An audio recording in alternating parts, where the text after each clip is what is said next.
Я вас приветствую, дорогие друзья. Вы смотрите мою авторскую программу «Политика» с Георгием Яланжи.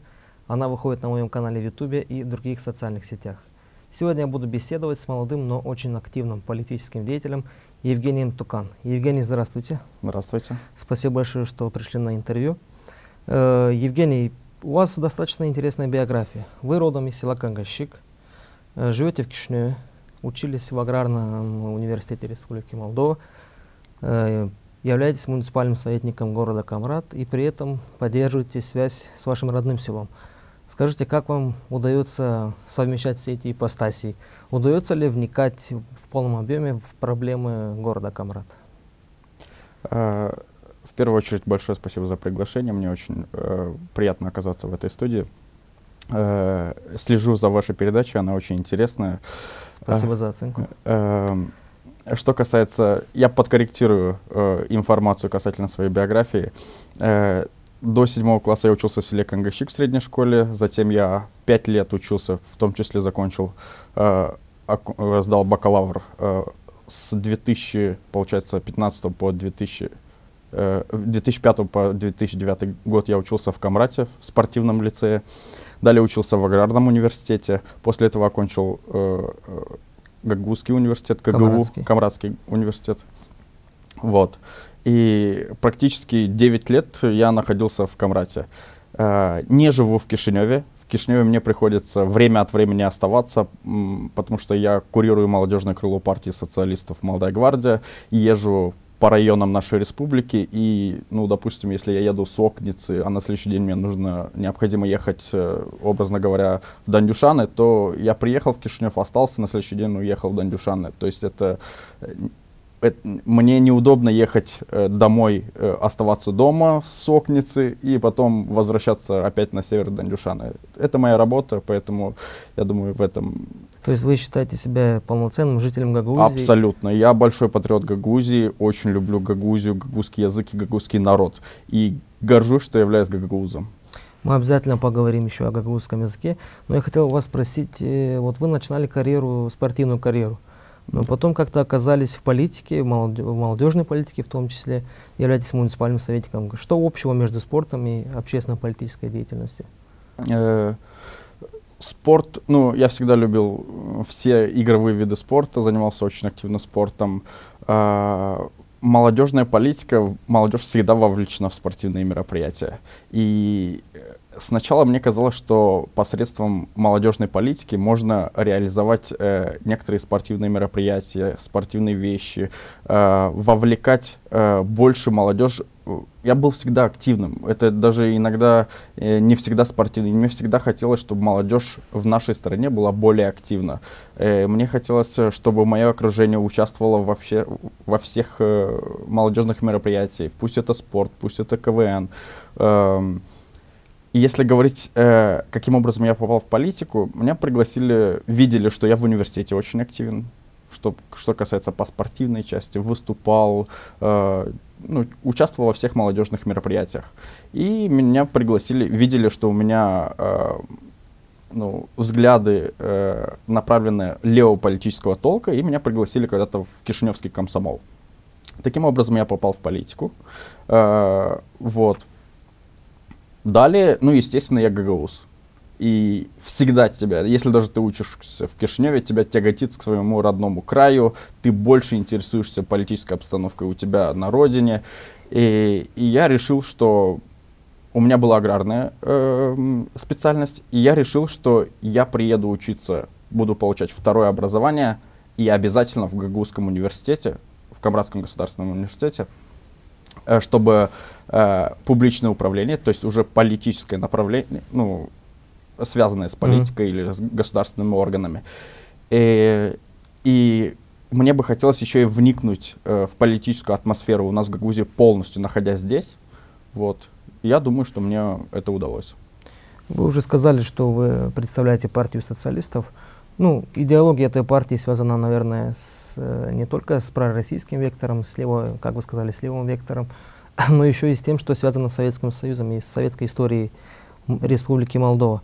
В то же время на одном из заседаний муниципального совета вы стали одним из тех советников, которые проголосовали за переименование улицы Ленина в улицу Степана Топола. Я ничего против не имею, допустим, это мнение советников. Мне даже посчастливилось поработать со Степаном Михайловичем Тополовым в последние годы его жизни. Но вот меня интересует следующее. Решение уже принято, но в то же время оно пока не исполнено. Когда оно будет воплощено в жизнь и появятся ли таблички, соответствующие таблички с новым названием улицы в Камрате? Очень интересный вопрос, спасибо. Очень резонансная такая была тема в соцсетях, много критики и в адрес совета. И благодаря вашей, опять же, вот, передаче я смогу уяснить, разъяснить нашим зрителям, почему так проголосовал совет. Для меня это был очень сложный вопрос, на самом деле, очень такой щепетильный. И когда он попал на комиссию, мы ужинали дома с отцом, и я вот задал своему отцу этот вопрос. Как будет правильно? Я думаю, что любой гагауз, когда не знает правильный ответ на вопрос, он обращается к старшему. У нас в Гагаузе так повелось.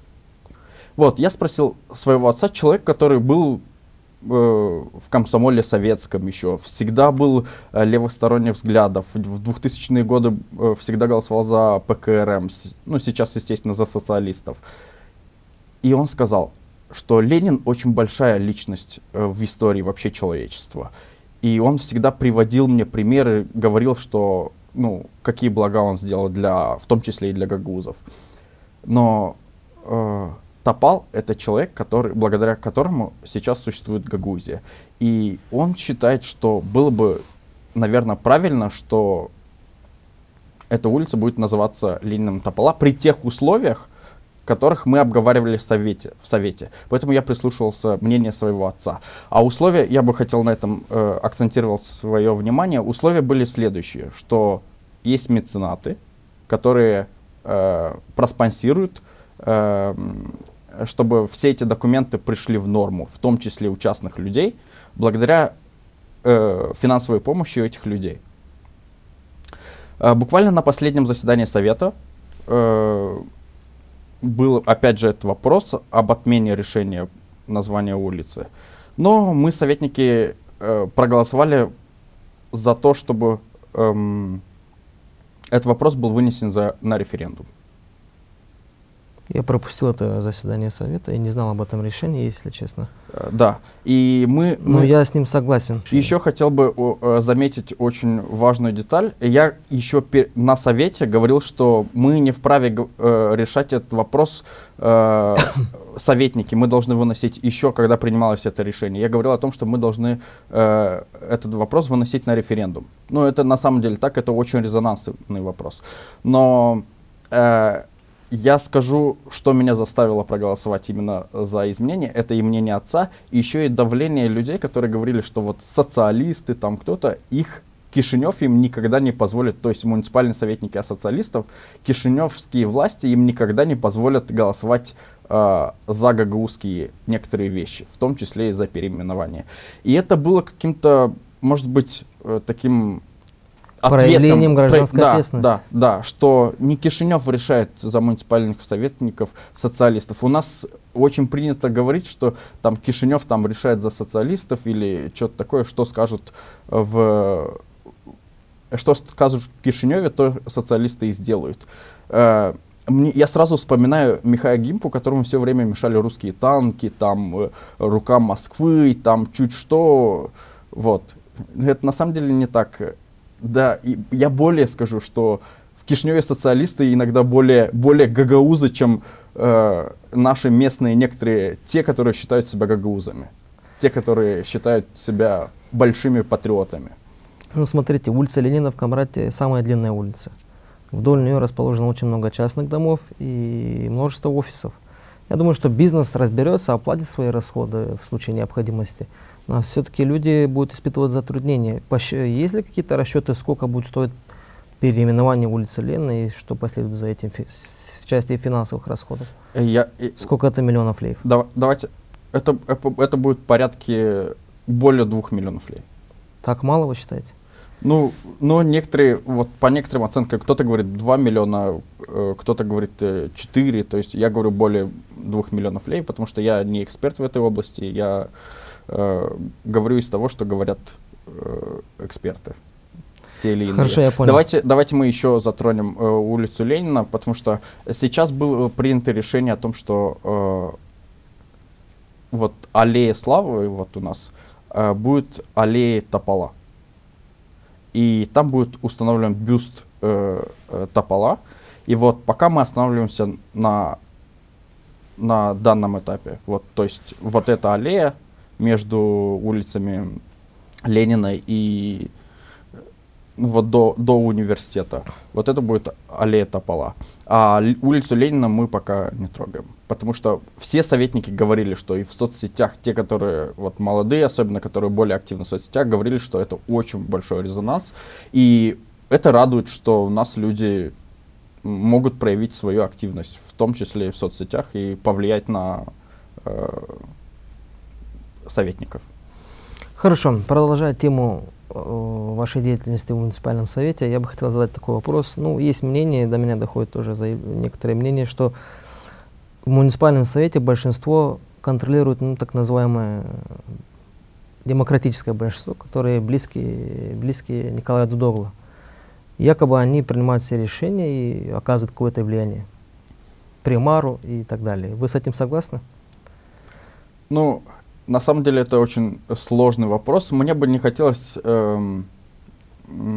критиковать своих коллег по совету.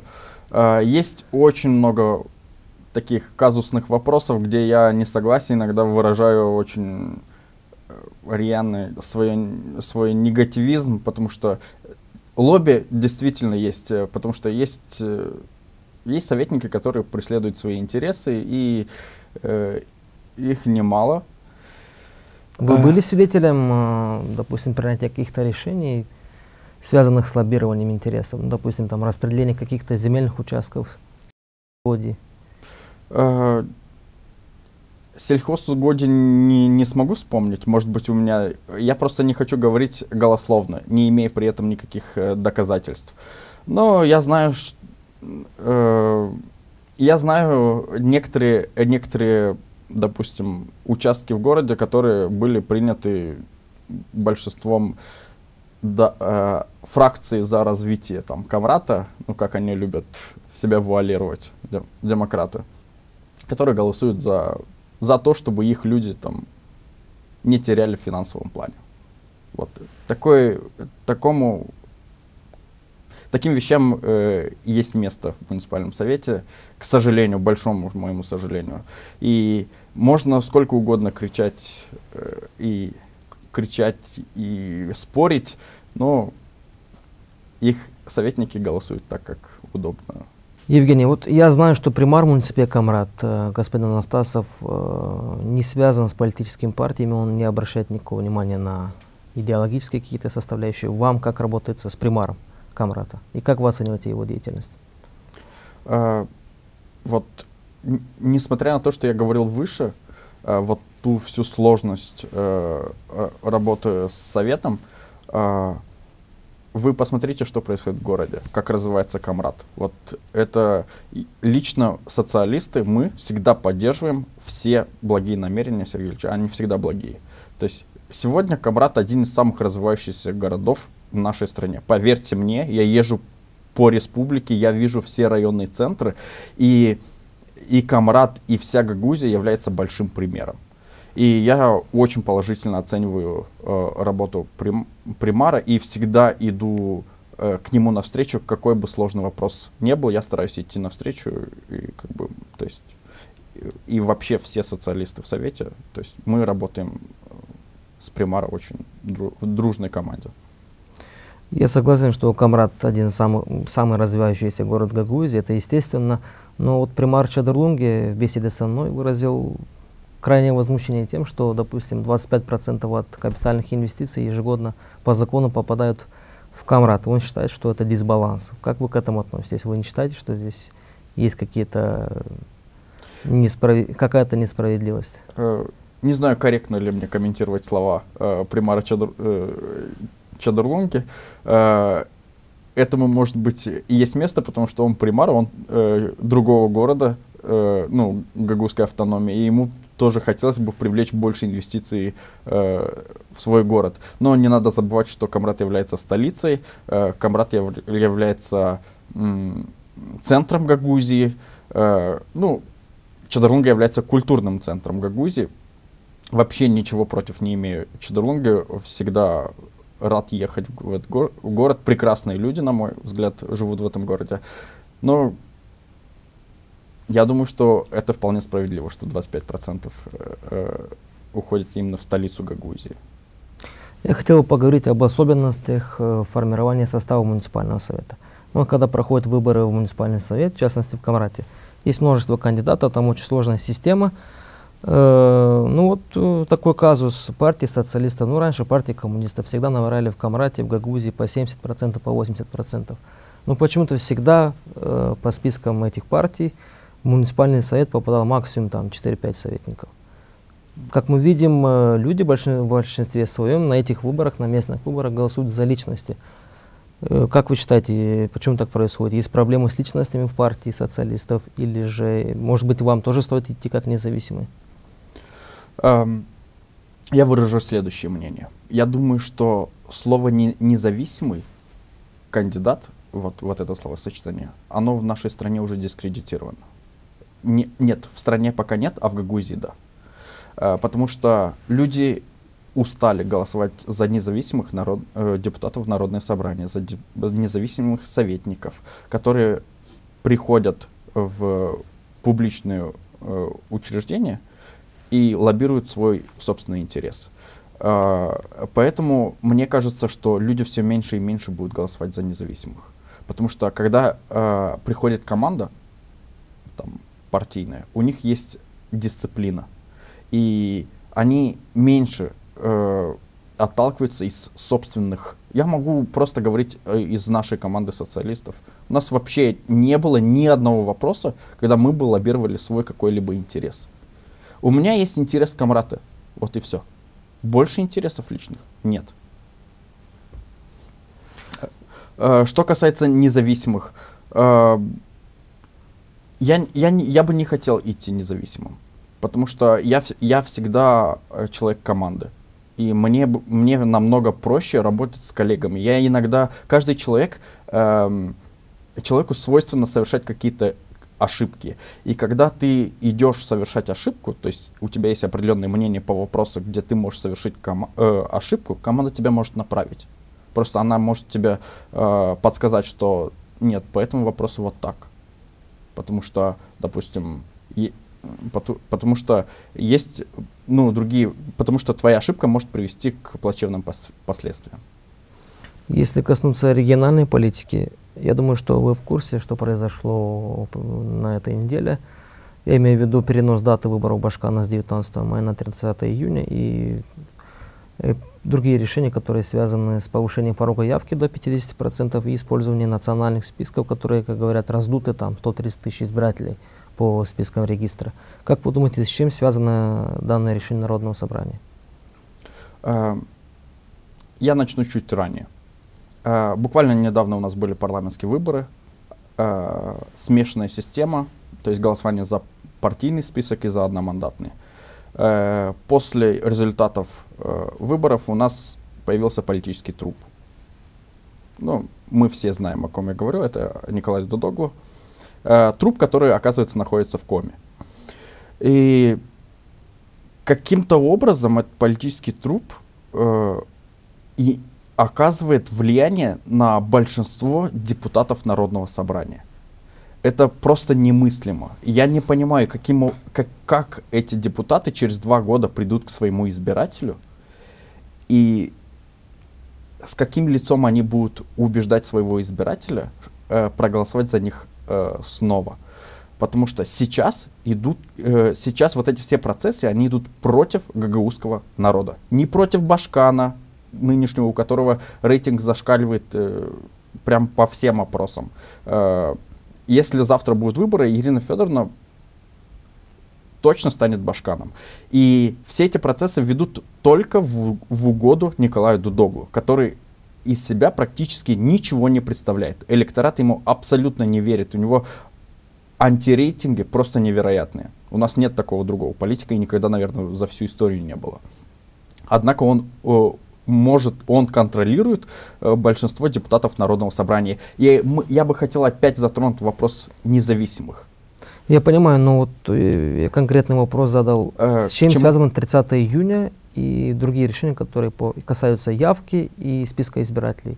Что они преследуют, какую цель? Во-первых, списки будут раздуты до неимоверности. Будут мертвые души. То есть люди, которых здесь нет уже около, я не знаю, сколько лет, которые сделали гражданство другой страны. Далее, будут прописаны люди из соседних районов. Поверьте мне, регистру мы знаем, кому под контролем. Будут уже прописываться. Я знаю населенные пункты, где люди говорят, что в нашем населенном пункте начали прописывать людей из соседних районов. Из соседних, там, Бессарабки, Лёва, прописывают людей. И это все приведет к тому, что списки будут раздуты очень сильно, и выборы будут несостоявшимися. А несостоявшиеся выборы — это политический кризис, экономический кризис.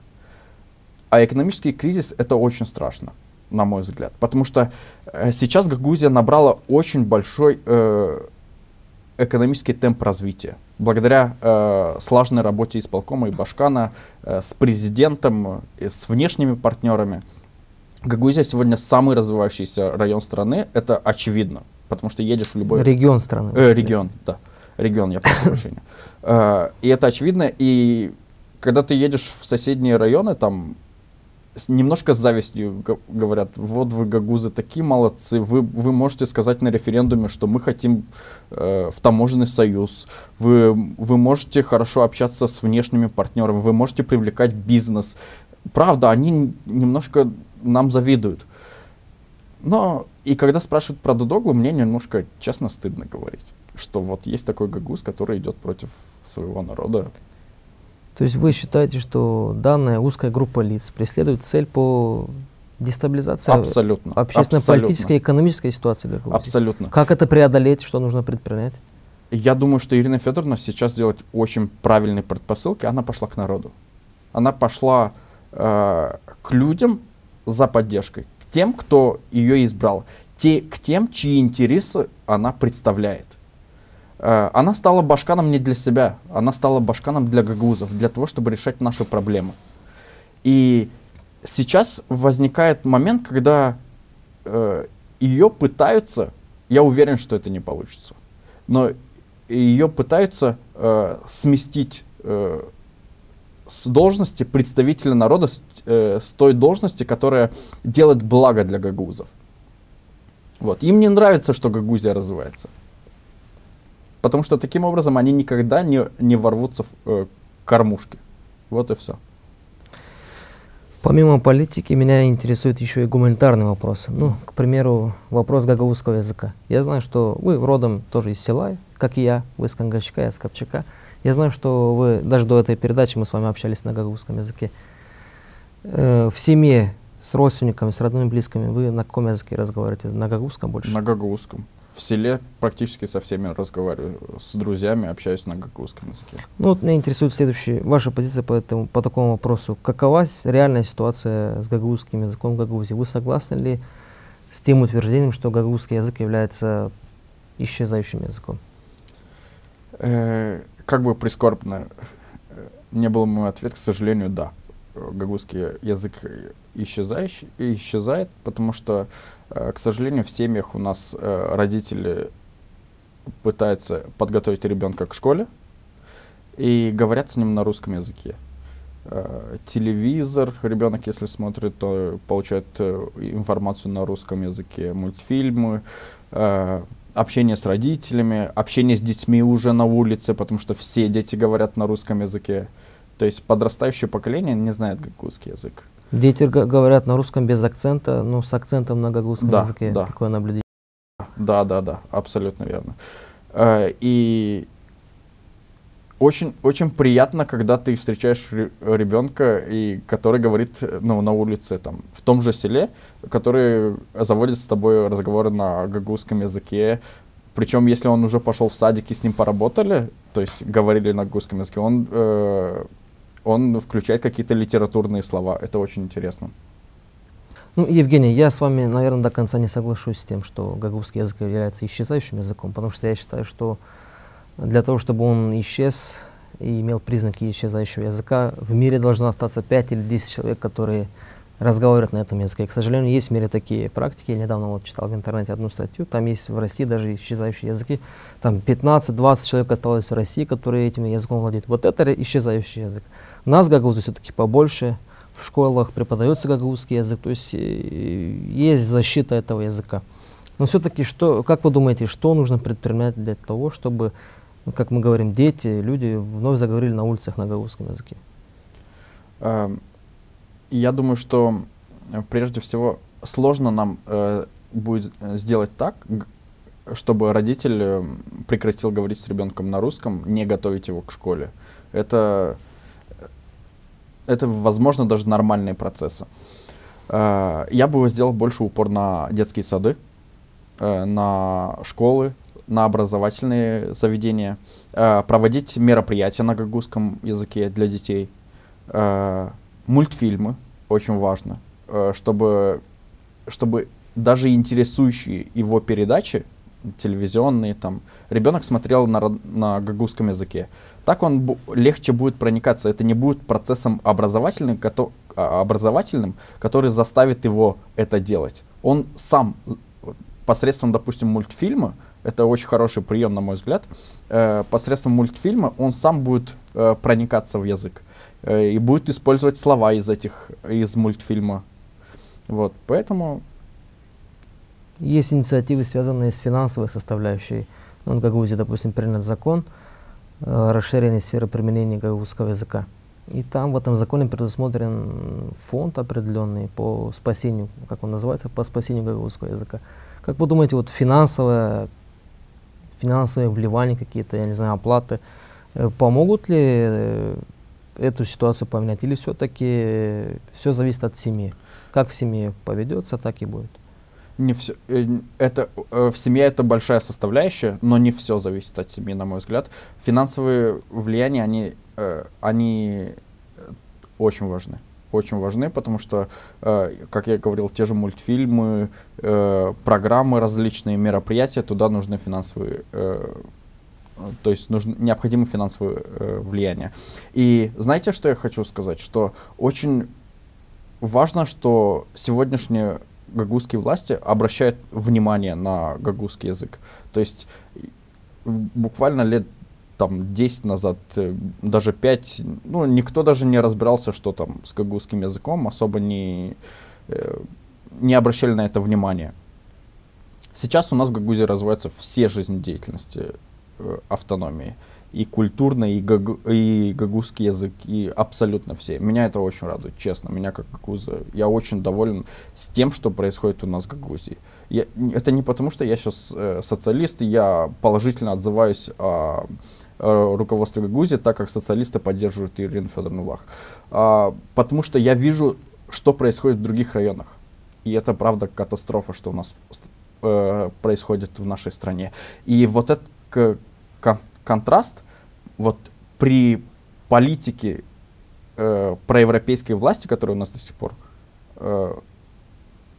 при этой политике наводить порядок во всех сферах жизненной деятельности определенного региона, это очень сложно, но как-то получается. Евгений, ну и следующий мой вопрос, я прошу на него ответить максимально откровенно. Вот вы остались в Молдове, не уехали из страны. Допускаете ли вы мысль, что в будущем вам придется тоже покинуть Республику Молдова? Ну, например, я сужу по своим знакомым, по своим одноклассникам, которые давно уже живут в России, в Германии, в Турции, в других странах. Назовите 3 вещи, которые должны поменяться в нашем государстве, чтобы молодежь прекращала уезжать из страны. Это очень сложный, на самом деле, вопрос. Давайте начнете с себя. Вы допускаете ли, что вы тоже покинете Молдову? Я много раз думал об этом, честно. Очень много раз. Но я был в международных поездках различных, и мне хватало буквально дня 3, и мне хочется назад. Мне обязательно нужно попасть в Гагаузию, мне обязательно нужно попасть домой, мне нужно увидеть своих родных, друзей. 3 вещи, они связаны с политикой. Потому что некоторые люди говорят, что политика это не мое, это меня не интересует. На самом деле политика касается всех. Нужна социально ориентированная политика. То есть власть должна быть для народа, создавать рабочие места, создавать хорошее здравоохранение. То есть я сейчас говорю не 3 вещи, я просто буду перечислять. Хороший уровень качественного образования. Я думаю, что образование вообще нужно у нас в республике пересматривать. Я не согласен с тем, что происходит в нашей стране с точки зрения образования. Создавать